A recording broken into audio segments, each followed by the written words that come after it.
So yan guys, welcome back to my YouTube channel. So for today's video, so pakita ko lang sa inyo yung mga bagong unit po na nilabas po ni N3 na electric e-bike po. So ayan siya.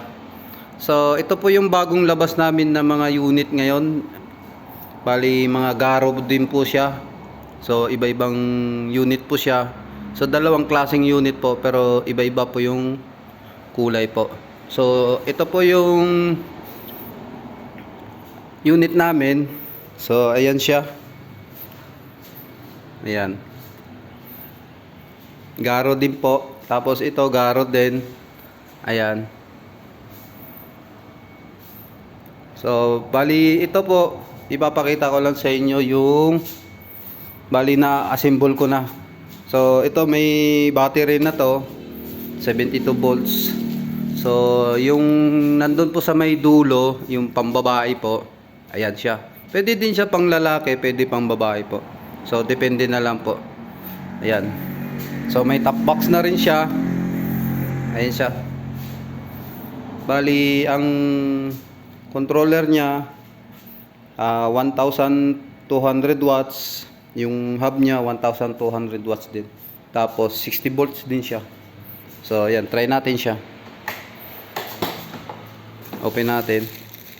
So ito yung pinaka U-box niya. Open lang natin yung pinaka breaker po. So ito yung top box niya. Tapos on natin. So ayan. So ito mga ka-e-bike, yung preno niya pala sa likuran naka drum brake siya. So ipapakita natin. Ayan, naka drum brake. Tapos yung harapan niya naka disc brake. Okay?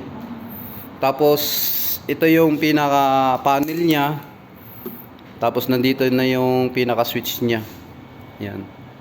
Ito yung mga function niya lahat. Ayan.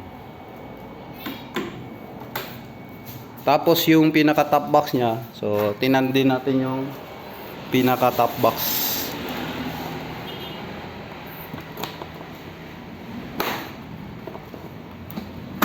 So yan. Yan ang top box niya. Tapos nag-a-alarm din siya. So ito yung remote niya para sa alarm. Yan.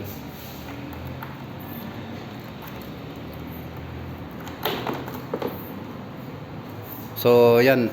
So hindi ko lang alam kung anong klaseng unit to. So siguro parang Pido yata to or hindi ko sure kung anong tawag dito. So ayan, ang ganda niya. Bagay na bagay sa babae. Ayan. Smooth na smooth siyang drive-in dahil napakagaan. Tapos ang ganda ng style niya. Yan siya mga ka-e-bike. Tapos yung charging port niya nandito na. Ayan. So dito naman tayo sa ano natin, sa isang unit, yung R350. So ito yung R350 na Garo.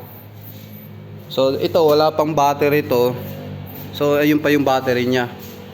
Pati ito. Yung kulay blue, tapos itong parang kulay puti. Tapos itong gray. So ito yung may battery na. Ayan.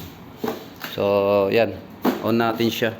Naka-part siya. Pindot lang natin dito para mawala yung part niya. Yan. Yan, ready to drive na siya. Okay? So, ang compartment naman, tingnan natin yung compartment. Ayan siya. So, ganito kalaki yung compartment niya. Ayan. May pre-helmet. Tapos, may pre na kapote. Nandito naman yung breaker niya. Ayan. Tapos, may mga 4 wheels din kami na available. So, ito 60 volts. Ayun, 72 volts. Bali, dalawang unit na gray. Tapos isa nito, isa nito. Yan. Ito dalawang unit na to. So mayroon pa doon sa may garahe. So yung 4 wheels namin So, nandun sa garahe. So, ipapakita ko sa inyo mamaya yun. Okay?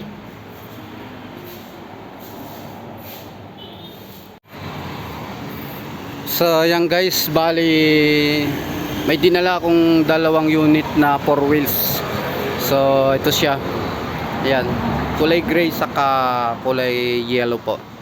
So, yan yung dinala kong dalawang unit dito sa shop nila ni boss sa entry. So, ayan. So, bali ito may kargang battery na to. Tapos, ready to ride na siya. So, nandito na lahat yung pinaka-kompleto niyang mga gagamitin natin. So, ayan, may electric fan siya. Tapos ito, pagka once na inatras nyo siya, may camera back siya. So, may FM din siya, may USB, pwede nyo siyang gamitin pagka once na naglo-long ride po kayo or nabiyahe po kayo. Tapos, nandito na rin yung ano niya, ito yung pinaka low niya, medium, saka high niya. So, ito yung gear niya, ito yung drive, atras niya, yung reverse. Tapos, nandito yung sa laser niya, sa ilaw niya, accessories. Tapos, dito naman yung pinaka wiper niya, saka may speaker na rin siya dito. Yan, ito pala, ito lang yan. Dahil yan dito sa kanyang FM. So ito yung panel niya. Yan. So ganyan siya kalaki. So malaki siya mga guys. Bali ang makakasya siguro dito is 4 na tao. So dalawa dito sa harap, dalawa din dito. Tapos pagdating dito, nandito yung battery niya. So nandito sa driving seat. Tapos dito naman yung extra niya na ano, na compartment. Yan.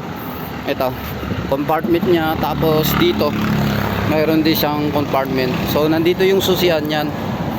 Yan. So ito siya. Tapos yung pinakagulong nito is ayan siya. 100 by 90 size 8 yung ano.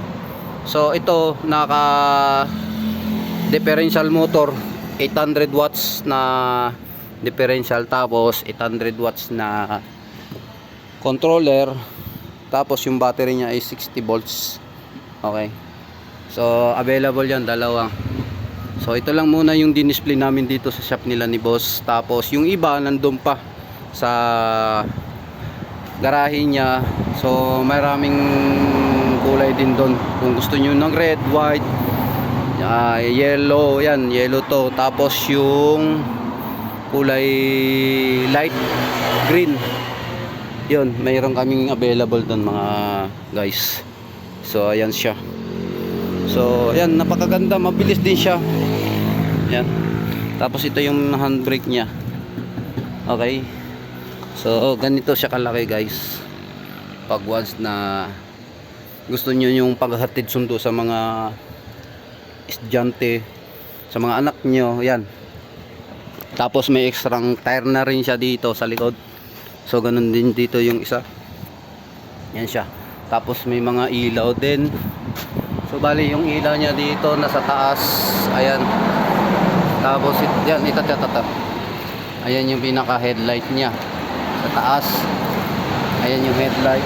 So dito naman yung headlight niya sa harap. Ayan.